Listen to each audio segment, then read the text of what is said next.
Salut à tous, j'espère que vous allez bien. Et puis, ça fait pas mal de temps que j'ai pas posté sur la chaîne, donc c'est l'occasion de le faire en grande pompe si je puis dire, puisque ce soir, un petit peu comme moult trimestres, enfin tous les trimestres et moult vacances scolaires, je retrouve un collègue prof et ami, Jude Melon, qui est avec nous pour parler un petit peu, puisque sur sa chaîne je mettrai en lien, on a continué nos explorations mickesques si je puis dire. Et ici, bah, comme à l'accoutumée, mais là, pour le coup, là où Mickey, on a encore quand même, on a beaucoup de choses. On a encore de la marge, on a plein de choses à faire encore chez Mickey. Chez Julien Maury et Alexandre Bustillo, on arrive un petit peu au terme, en tout cas, de la filmographie à date, en tout cas. Et ce soir, nous allons revenir donc sur un film qui est le dernier, en tout cas, qu'ils ont réalisé jusqu'alors. Le dernier que nous ayons vu, pour le coup, séparément, et on a chacun fait sur notre chaîne respective une critique ou un retour, en tout cas, de la chose en soi.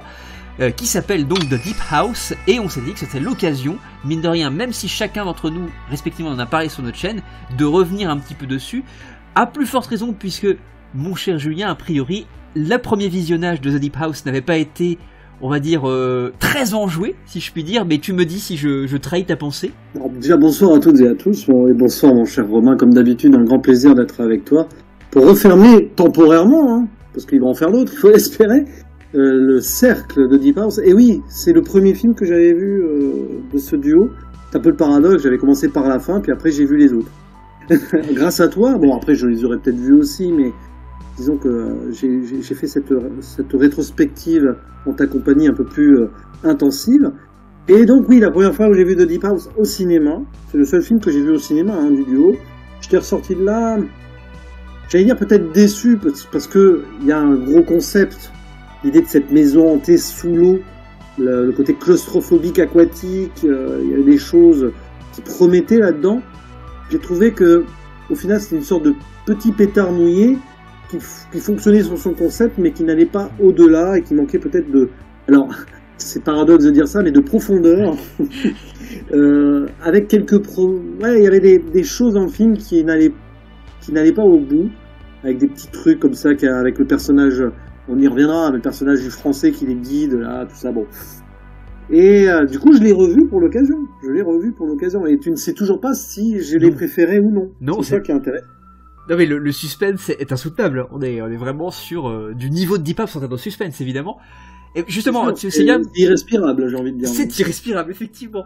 Et justement, tu en parlais, tu as déjà un petit peu introduit, puisque c'est vrai qu'on n'a pas posé le synopsis, mais finalement, comme tu disais, narrativement, c'est extrêmement simple. Effectivement, c'est un film qui fonctionne sur son concept. D'ailleurs, il a été vendu comme ça. Hein. C'est beaucoup vraiment ce qui a fait le petit succès du film, le relatif succès du film, puisqu'on suit un couple de... Alors, elle est française, hein, pour le coup, et lui est anglais, et ils parcourent les routes d'Europe hein, pour faire de l'urbex.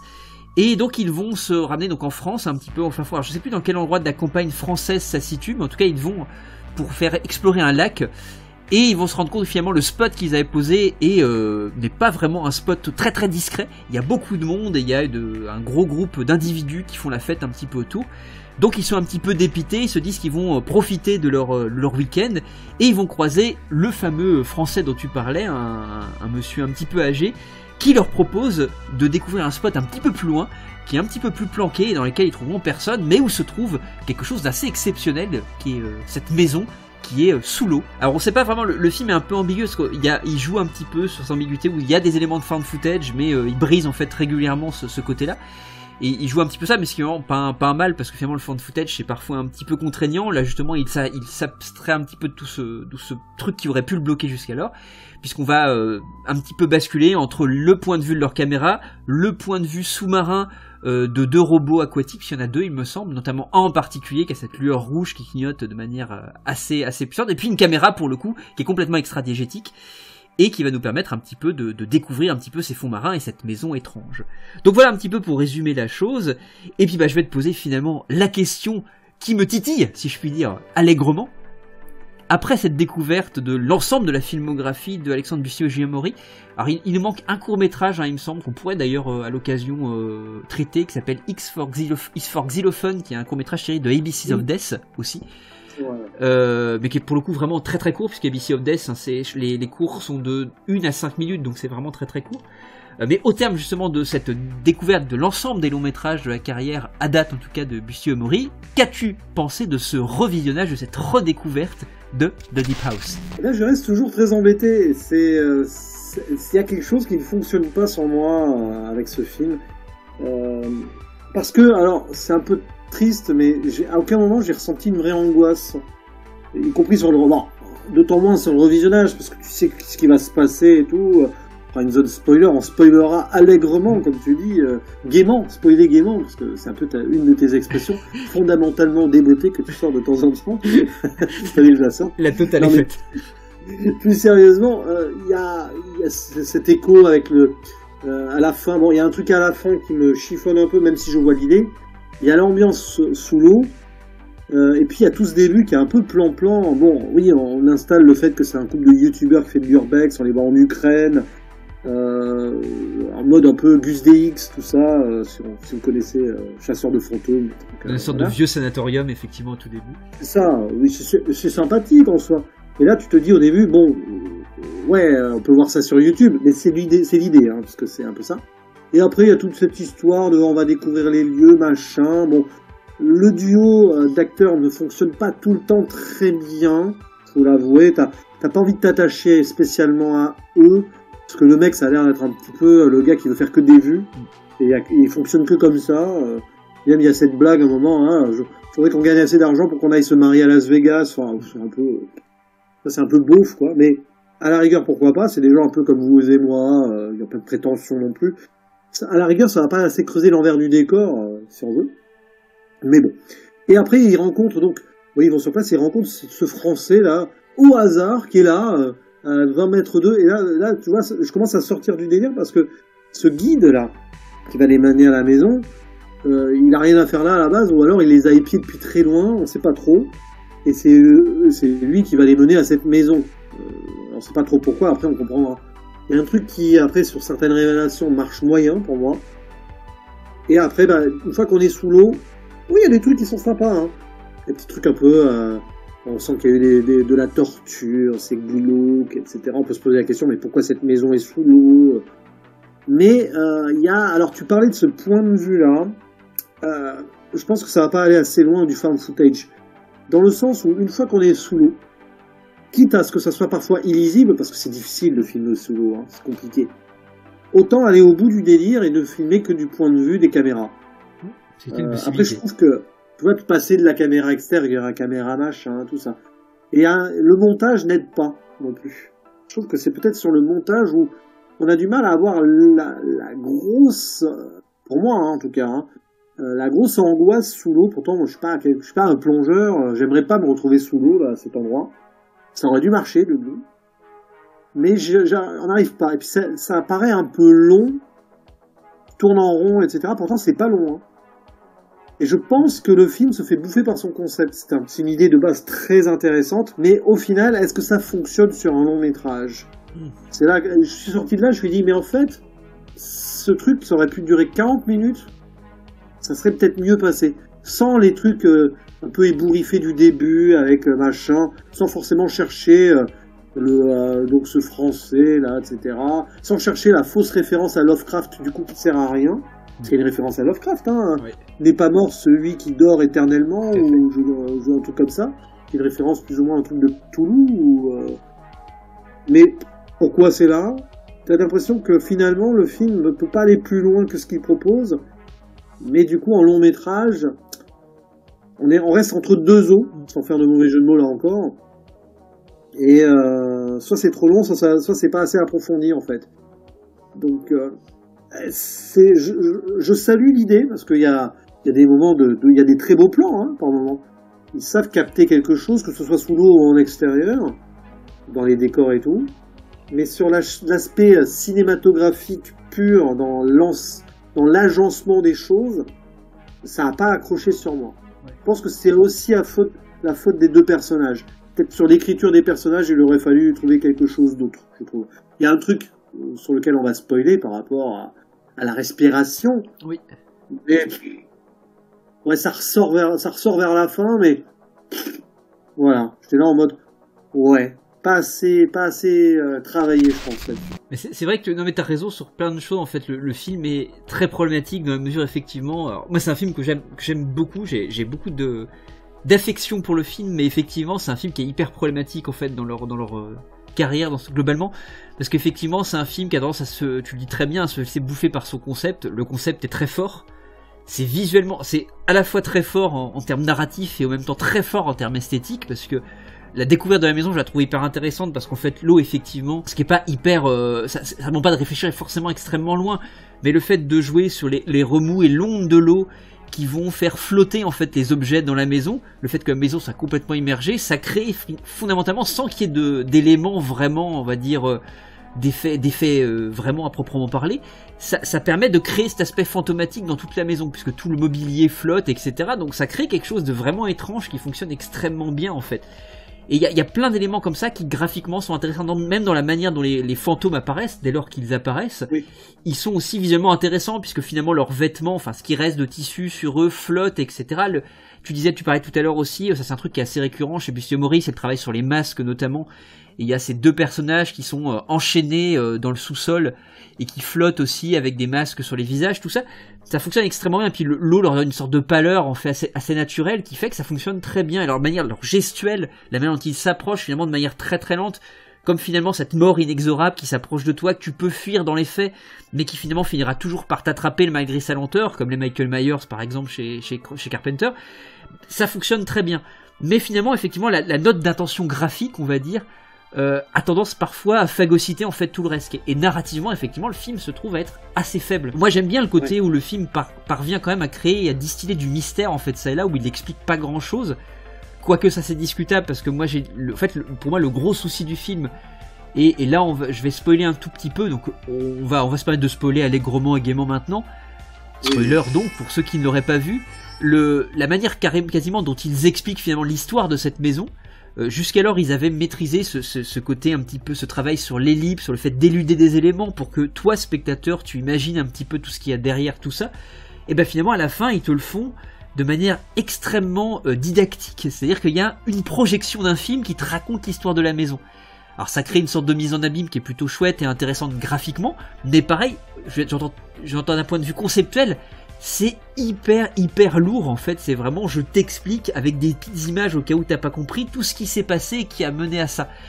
Et encore une fois ça se défend graphiquement, mais conceptuellement c'est vachement moins fort et ça affaiblit en fait tout l'ensemble. Et moi c'est effectivement là où j'ai un problème, c'est que moi j'aurais bien aimé que finalement on reste dans cette sorte de magma de mystère, d'être toujours entre deux eaux, sans refaire ce même jeu de mots, dans une sorte de truc un petit peu latent, un peu flottant continuellement, et qui crée une sorte de poésie un peu mélancolique que je trouve intéressante graphiquement.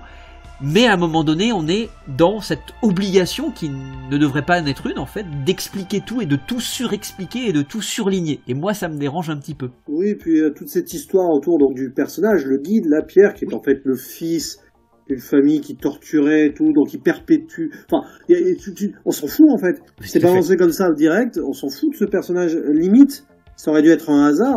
Il aurait fallu peut-être plus écrire le film sous le prisme de découvrir cette maison par hasard, sans qu'il y ait de guide qui soit en lien avec cette maison, et qui est plutôt, ou alors que quelqu'un soit, enfin, voyez d'un mauvais œil, ce Pierre à la rigueur, s'ils veulent le garder, le personnage, voyez d'un mauvais œil que ces youtubeurs essayent de profaner des lieux en fait, en les mettant, en essayant de les mettant en lumière sur YouTube, etc. En disant non, c'est notre part d'intimité, on va se venger, et vous allez jamais en sortir quoi.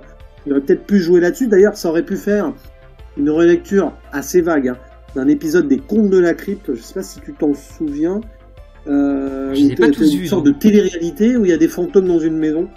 Un présentateur et tout, il fait une émission en direct, voir si les lieux sont hantés.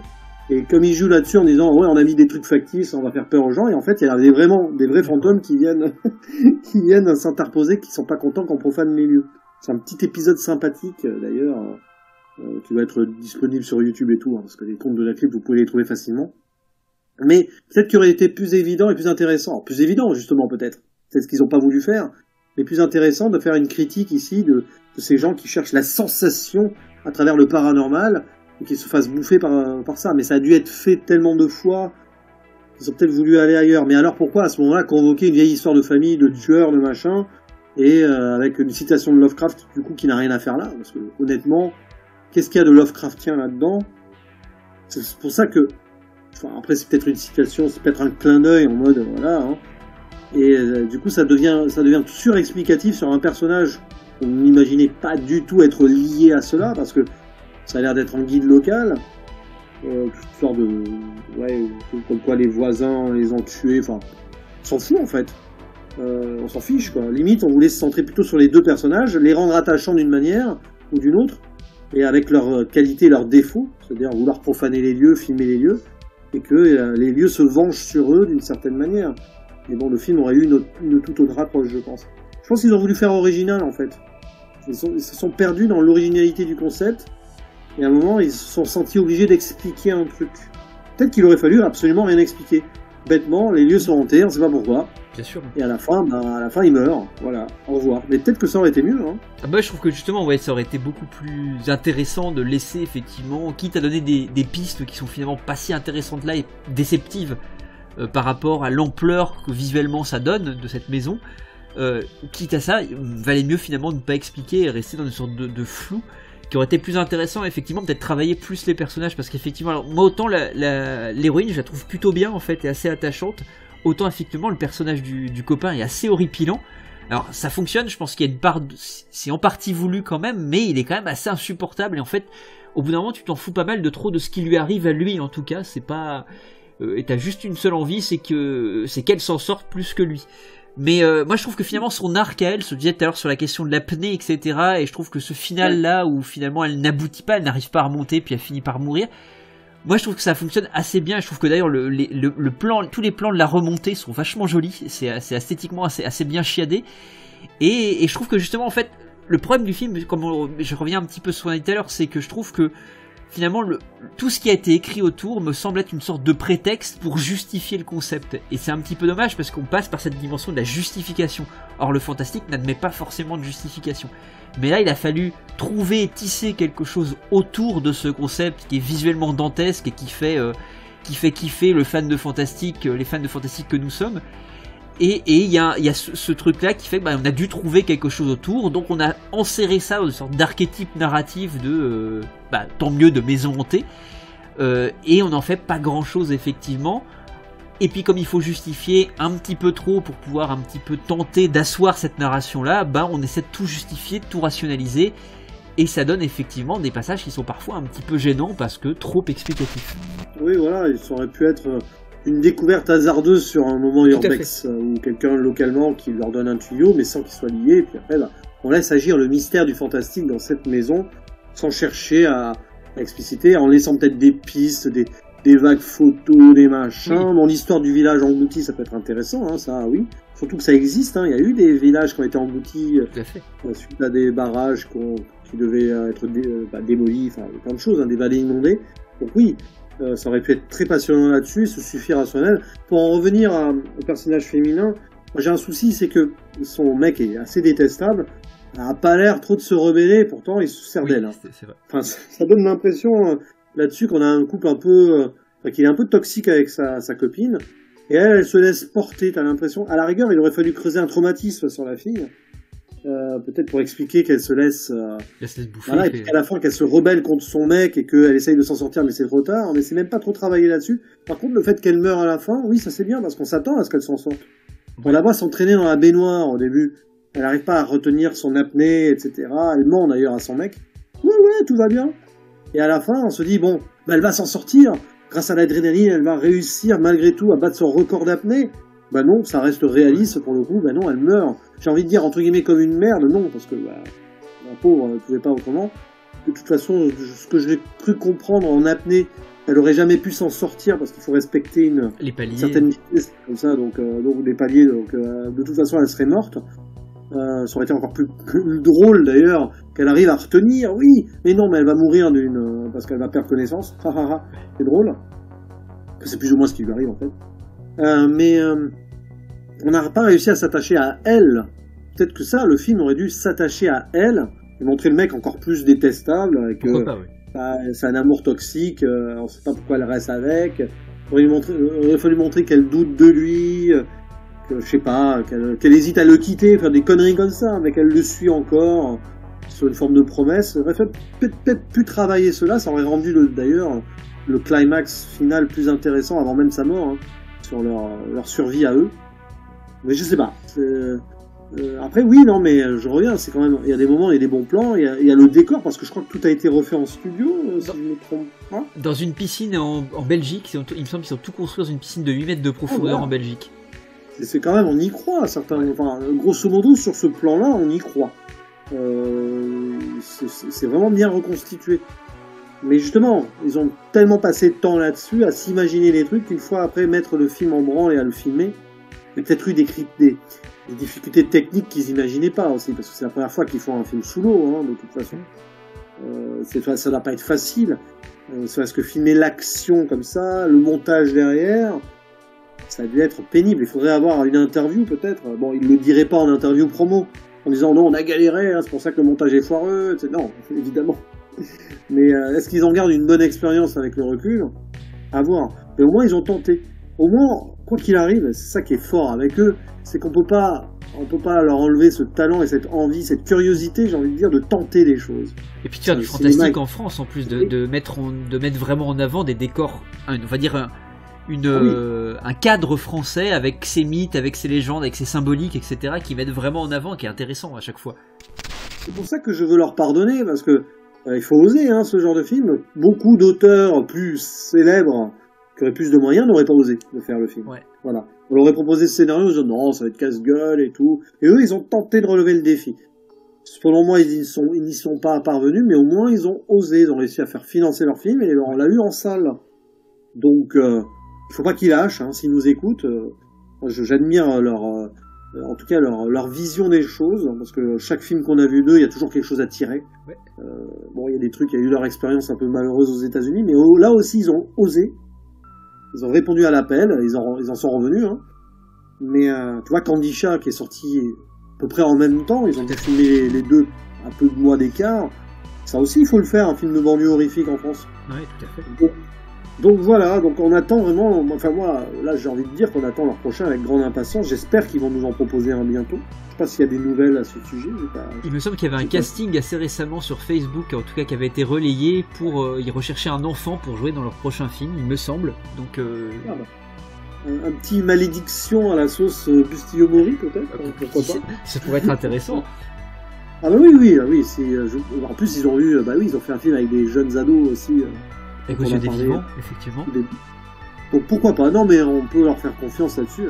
Un truc un peu dérangeant et crade avec un enfant, en France, on a rarement eu ça. Tout à fait. Donc, faut y aller.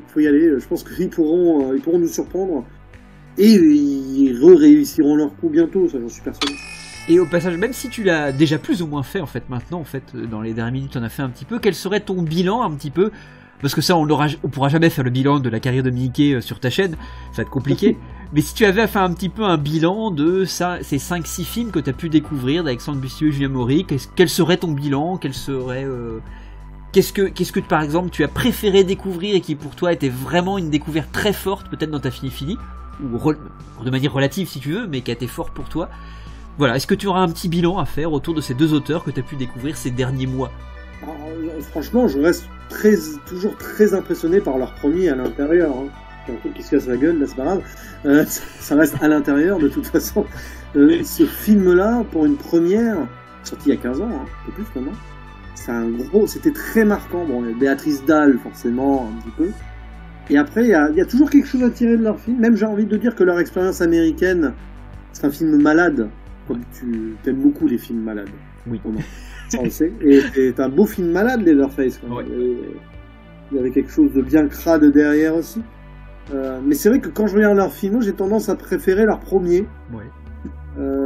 Même si Kandisha, il y avait quelque chose. Il y a une grosse maladresse, et des maladresses en Kandisha, mais surtout voilà sur le côté un peu redondant, folklorique qui revient, mais il y avait quand même, il y a toujours un cadre, une atmosphère, un contexte qui fait que ça va être intéressant quoi qu'il arrive de découvrir leurs œuvres. Imaginons que même si les 5 prochains ne m'intéressent pas, j'aurais toujours envie de voir le 6e après, si je vois dans leur synopsis, et je n'en doute pas, qu'ils vont tenter quelque chose de nouveau, d'étrange, de rare, je dirais surtout.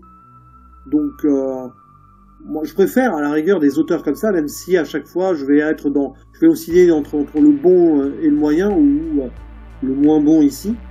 Je préfère des auteurs comme ça plutôt que, bon, après, oui, des artistes plus ou moins en roue libre, même si au final je préfère leurs films. Je me dis que quelque part, quand on voit des choses un peu spéciales, entre guillemets, comme ça fait du bien aussi. Le cinéma de genre, c'est ça aussi. Il faut accepter des fois d'être déçu ou de trouver ça, entre guillemets, moins bon que des films plus habituels. Mais qu'est-ce que ça veut dire au final? Va-t-on chercher toujours à comparer, je dis n'importe quoi moi, un Christopher Nolan avec un Maury Bustillo? Aucun intérêt, on est d'accord. Bien sûr. C'est du cinéma, c'est ça le seul point commun. Il y a un scénario, il y a une trame, il y a une cinématographie, etc. Mais c'est pas la même approche. C'est pas le même budget non plus. Oui, tout à fait. Oui. Et donc le cinéma de genre français a besoin de Alexandre Bustillo et Julien Maury, a besoin d'autres auteurs du genre. Hein.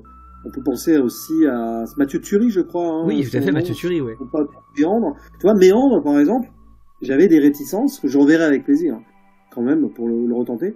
Je vais suivre sa carrière avec passion, cet auteur. D'ailleurs, il va sortir un film ça va s'appeler Gueule Noire, oui, qui est en train sur les mines et tout. Il peut y avoir un truc intéressant là-dessus. L'horreur des mines, ça peut être passionnant comme film. Et pareil, c'est toujours très dépaysant, parce que finalement, c'est des choses qui ont trait finalement à notre folklore français, qu'on connaît bien, mais qui finalement est dépaysant au cinéma, parce qu'on a effectivement un imaginaire fantastique la plupart du temps qui nous est proposé au cinéma, qui est pour la plupart du temps américain. Et c'est vrai que ça devient très vite dépaysant quand il y a des individus qui s'efforcent en tout cas de rester dans un folklore qui est plus proche de nous, mais finalement beaucoup plus éloigné dans le cinéma, puisqu'on le voit très très peu mais à l'image. Et ça, c'est hyper important, je trouve. Oui, c'est ça. Pour revenir à Gueule Noire, là, on sait pas trop de quoi le film sera fait, mais je pense que ça sera ça. C'est vrai que là, ça va revisiter un truc à la Germinal. Tout à fait. Ça serait intéressant justement qu'on convoque un truc très très sombre venu de l'intérieur. Je pense. Connaissant Mathieu Turi, normalement, ça devrait être ça, à moins que ça reste un film plus historique, mais ça peut être tout aussi intéressant. Hein. Après, c'est un film d'horreur, hein. Il me semble qu'il en a pas, il le relève beaucoup sur Instagram quand il a tourné, parce que là, je crois qu'ils ont fini le tournage. Et a priori, c'est un film d'horreur, un film de monstre même, il me semble, pour être plus précis. Ah bah, il y a un truc qui vient des profondeurs, ça pourrait être à la fois Lovecraftien et Jules Vernien. Tu vois, oui, tout à fait. Ça peut être très sympa, donc moi j'ai hâte de le voir, ce film.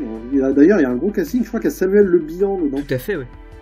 C'est très étonnant, Samuel Le Bihan, disons qu'il n'a pas fait que des bons films, ou du moins il n'a pas tout le temps été très bon dans les films qu'on a vus. Mais qui a été un défenseur du cinéma de genre pendant tout un temps, et qui notamment avait tourné dans le Frontière de Xavier Jeance, notamment. C'est ça, puis bon, le Pacte des Loups. Et Pacte des Loups, oui. D'autres formes de films de genre dont on aurait besoin en France. Oui, aussi, bien sûr. Oui.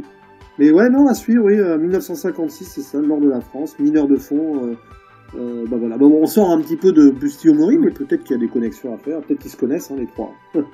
Possiblement, parce que le milieu du cinéma de genre français est quand même assez petit, assez restreint, mine de rien. Donc... Oui. Pour en revenir à The Deep House, en tout cas, c'était quand même plaisant à revoir pour essayer de comprendre ce qui va pas pour moi. C'est toujours ça qui est intéressant. Les films qu'on n'a pas aimés, parfois c'est intéressant de les revoir. Bon, toute proportion gardée, il y a des limites. Par exemple, est-ce que je serais prêt à revoir Arthur Malédiction? On parle aussi de genre français, justement, c'est pas... Ah voilà, parce que oui, ça, c'est vraiment pas de la bonne pub pour le cinéma de genre français, Arthur Malédiction, voilà. Malheureusement. Et tu l'as vu aussi, t'as souffert. T'as pas osé en parler, d'ailleurs. Je crois que j'ai mis un post sur Facebook, mais c'était... Non, c'est une catastrophe. C'était un des pires trucs de genre français que j'ai vu. Et pourtant, il y a des trucs pas terribles, mais alors celui-là... Et effectivement, c'est tout l'opposé de ce qu'on trouve chez Bustillo-Maury, parce que pour le coup, c'est un film cynique, c'est un film qui est mal foutu, c'est un film qui est fait avec une sorte de dédain pour les spectateurs de ce type de cinéma, qui est quand même assez hallucinant, chose qu'il n'y a jamais chez Bustillo-Maury, même si effectivement parfois c'est raté, et il y a toujours cette envie de faire quelque chose, peut-être de se prendre les pieds dans le tapis, peut-être de se prendre un mur à un moment donné, mais l'envie elle est là tout le temps, et c'est fait avec générosité et avec humilité, ce qui est déjà énorme. Voilà, concentrons-nous sur des auteurs comme ça, qui ont moins de prétention sur le papier, mais qui, sur le plan artistique et dans la qualité cinématographique, proposent plus. Et justement, ce que je te propose pour nos futures pérégrinations, j'en fais l'annonce ici, puisqu'on va continuer Mickey allègrement sur ta chaîne. Moi, je te propose d'aller tourner peut-être chez un autre réal français, j'en parlais tout à l'heure, Xavier Jeance. Est-ce que ça t'intéresserait, je te fais cette annonce ici, de découvrir la filmographie de Xavier Jeance, qui n'a pas tourné qu'en France. Non. En plus, j'en ai entendu beaucoup parler. Alors, Xavier Jean, je crois que j'ai vu à minima un film du monsieur. On en avait parlé ensemble, d'ailleurs, à l'époque. Il me semble, oui.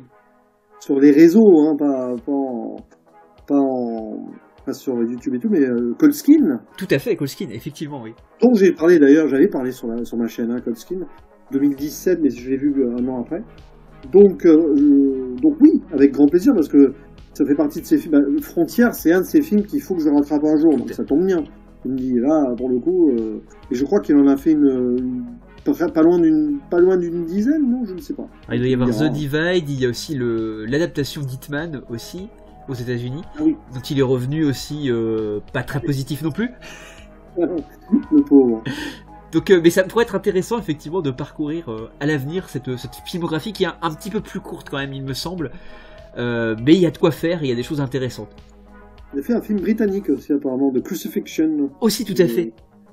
Ah, c'est lui qui a fait Budapest aussi. Également Budapest, effectivement. Que je n'ai pas vu, mais j'en avais entendu parler à l'époque. Et que j'en avais entendu du bien et du mal à la fois d'ailleurs. Et que je n'ai pas vu non plus, donc ce sera l'occasion de le découvrir ensemble à la limite. Oui, bah oui, en plus il y a Jonathan Cohen dedans, qui est un acteur qui a le vent en poulpe depuis. Le vent en poulpe et pas le vent en poulpe, hein, parce qu'il y a Monsieur Poulpe. Monsieur Poulpe dedans. Quelle horreur. En tout cas, je te remercie énormément d'avoir pu découvrir cette filmographie en ma compagnie et de m'avoir fait confiance quand même, mine de rien, sur cette découverte-là, et voilà, je t'en serai éternellement reconnaissant. Et bah écoute... Je suivrai les yeux fermés, mon cher Romain, parce que je te fais confiance, mais je sais que tu es bienveillant là-dessus, tu ne m'emmèneras pas vers des pièges. Oh, qui sait, pour le plaisir, peut-être une fois ou deux. Oui, voilà, mais bon, on en rigolera. Voilà, on en rigolera. Ce sera avec bienveillance, évidemment. C'est ça.